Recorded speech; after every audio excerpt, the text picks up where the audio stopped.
All right, what's up and welcome in. This is the San Francisco 49ers Report by Chat Sports. Chase Sr. here with you. Hope all of the faithful is enjoying a really good holiday weekend. And get this, folks.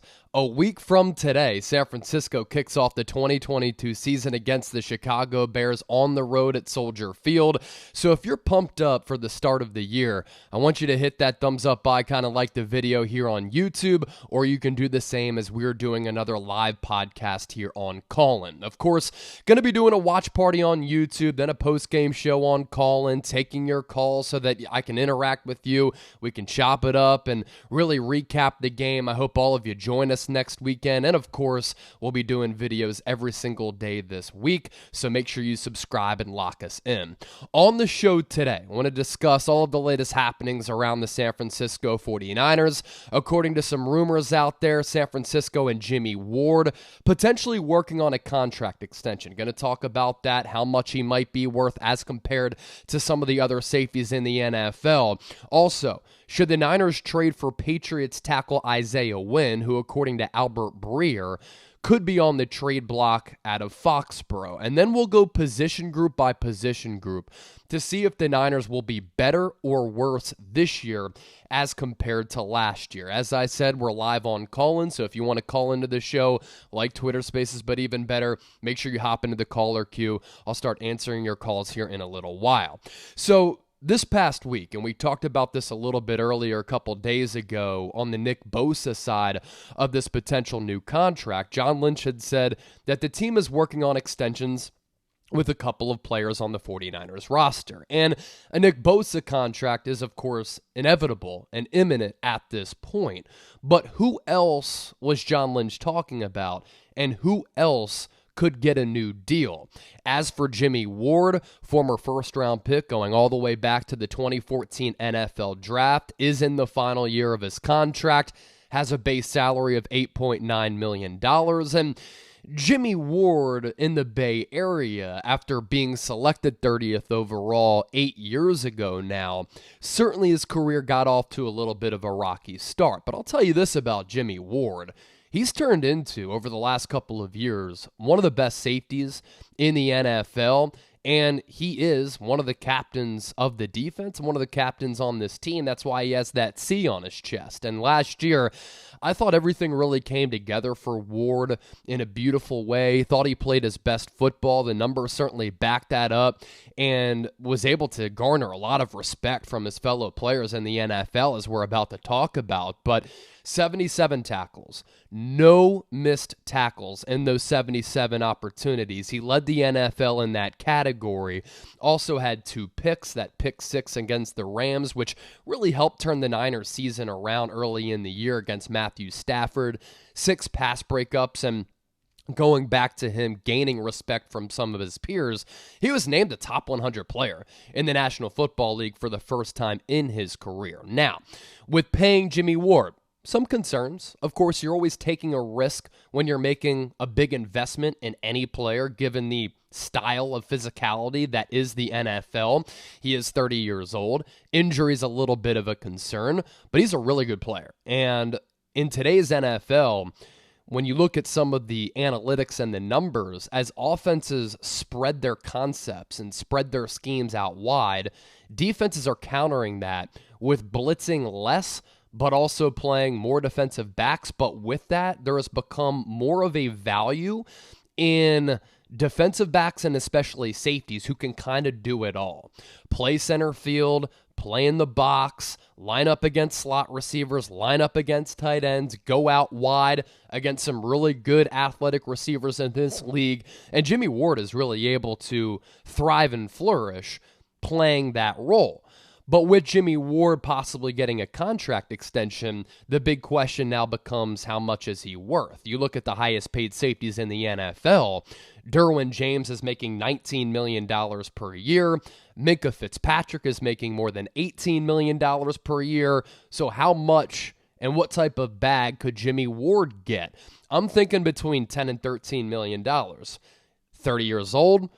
He has been injury prone throughout his career.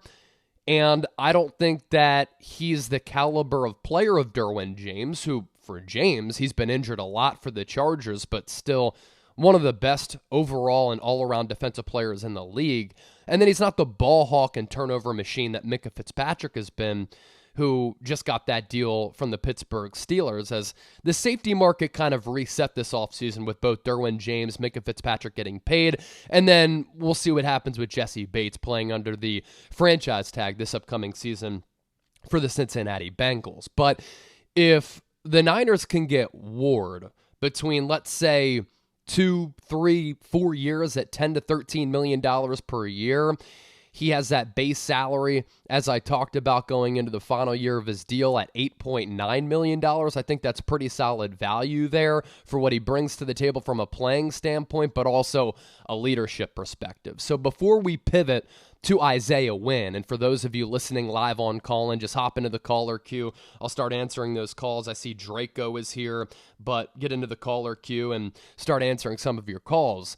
Should the 49ers sign Jimmie Ward to a contract extension? I want you to give me a P for pay or D for don't pay in the comment section right now.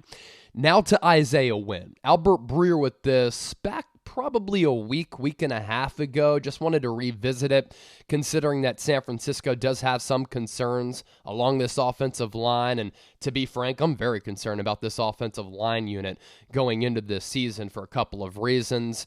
You got to establish the ground game, not only because that's the backbone of this offense, but it's the foundation of what Kyle Shanahan wants to do, but also you want to be able to run the football because that supports Trey Lance. And San Francisco, outside of Trent Williams, as we've talked about, they have question marks all across the offensive line. So Isaiah Wynn, a former first-round pick for New England out of Georgia, is an intriguing trade candidate with some of the size that he brings to the table. I mean, this dude is just massive, 6'2", 310 pounds. If you want to put him inside, you can put him inside. You can play him outside as well. A 23rd overall selection might be on that back in 2018. But Albert Breer did say this recently, that New England was looking to trade him. Quote, New England's really tight to the cap, and my sense is they'd like to use a surplus they might have at one position or another to alleviate that and maybe pick up a draft pick or two.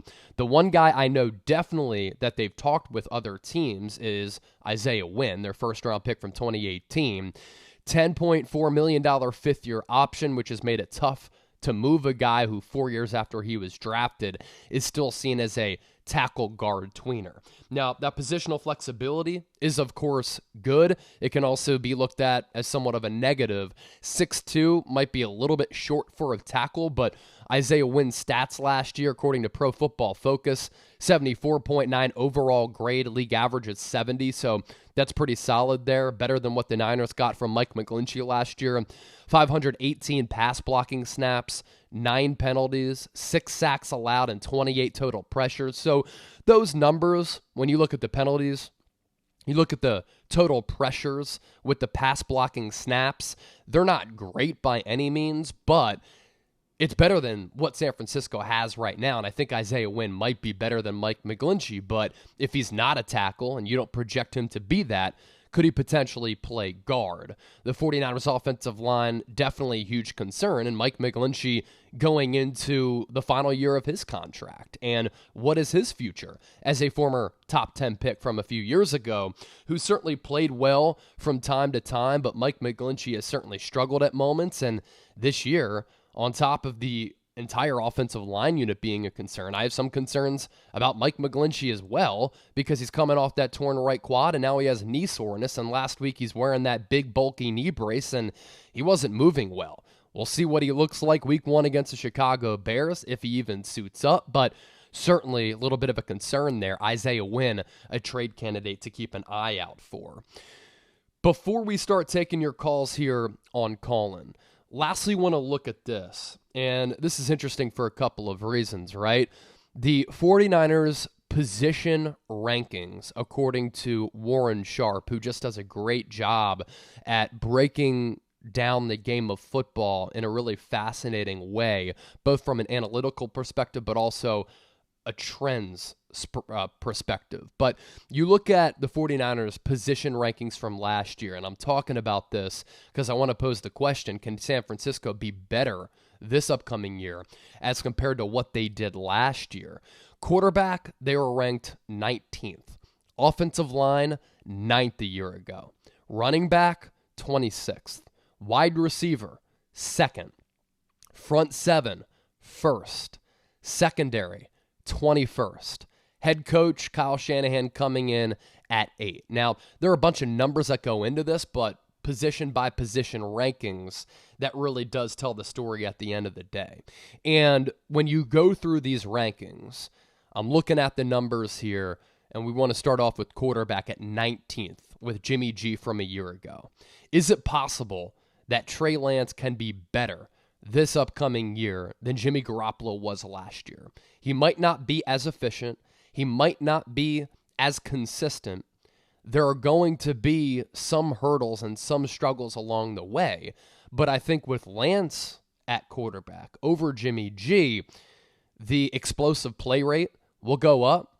The ability to take the top off of the defense will certainly increase. I think some numbers for some players will get better. The concern that I have for Lance is accuracy, which could then take away yards after the catch opportunities. But I do think that this offense can be more dangerous, less predictable, and more explosive with Trey Lance. So can the Niners improve on that 19th overall ranking? I think they might be able to. Offensive line now, 9th. Biggest question mark on the team. You lose Alex Mack, you lose Laken Tomlinson, 2 massive losses. Taking their place, Jake Brendel, first-time starting center at 30 years old. At left guard, taking over for Laken Tomlinson, it's Aaron Banks, who started 1 game in his career. Right guard, Spencer Burford, who has never played in an official NFL game, like the potential there. And then at right tackle, it's Mike McGlinchey. If he goes down, though, that's a little bit of a concern. So let's say that the offensive line, which was top 10 last year, is worse. Running back at 26th is very interesting because Elijah Mitchell was top 10 in the NFL in rushing yards per game. He missed several of them because of injuries. But can the running backs be better than 26? I think last year the eye test showed you that they were. But this is also dependent on the offensive line play. But I do think from going 26 out of 32 and making a little bit of a jump is doable. Wide receiver, surprisingly high at number 2 among all teams in the NFL. Does Debo take a step back? He might. 1,400 receiving yards last year, filthy. Can Brandon Ayuk, though, elevate his game? And with the additions of Ray McCloud and Danny Gray, with Trey Lance at quarterback, can the offense become a little bit more explosive with more splash plays? I think there's a little bit of a drop-off with that receiving core. They were number 1 by far in yards after the catch as a unit in the NFL. That's really hard to duplicate, especially given the style and the contrast between Garoppolo and Trey Lance. Garoppolo playing more point guard, Lance pushing the ball downfield a little bit more, taking more risks, and with that, less efficiency. But I think the Niners receiving core drops a little bit from 2. Front 7, they were 1 last year. They're going to be right around that range. This defensive line, couple guys deep. This defensive line wreaks havoc. Nick Bosa, 15.5 sacks last year. Could he realistically get 20? I think Samson Ebukam is slept on. Drake Jackson, I think, will have an impact this year. Can Javon Kinlaw bolster the defensive tackles? Eric Armstead, once again, good player. And then you have to factor in the linebackers here. I think it's the best linebacking core in the NFL from a coverage standpoint. Dre Greenlaw, Azeez Al-Shire, Fred Warner. So I think San Francisco, not much of a drop-off there. If they're going to be 1, that's exceptional. They're going to be top 5, I think, regardless, barring any injuries. Secondary, 21st. Much improved this year. You don't have to play Dre Kirkpatrick. You don't have to play Josh Norman. Now we're looking at depth pieces that come in after the first 4 games, like a Jason Verrett coming off that torn ACL. If he's able to be a little bit better, that's pretty fascinating there. And Jason Verrett, even coming off that injury, he's going to be much, much better than a guy like Dre Kirkpatrick or Josh Norman. You have Charvarius Ward, Emmanuel Mosley. Those top 2 corners, definitely better than anything that the Niners had last year. And then you get back Jimmie Ward after he goes on PUP to start the year. Talanoa Hufanga, Ambry Thomas, Diamador Lenore. I think that secondary can also improve. And then head coach Kyle Shanahan always going to be a top 10 guy. He ranked 8th last year. Great adjustments after they started 3-5 and then finished the year with 10 wins overall. So what do you think, though? Before I start taking your calls here on Call-In, appreciate everybody for watching here on YouTube. Will the Niners be better or worse in 2022 as compared to 2021? Now, I think they finish with the same amount of wins, 10. But I do think that overall, they might be a better team and get off to a better start. Let me know in the comment section right now. We'll start taking your calls on Call-In.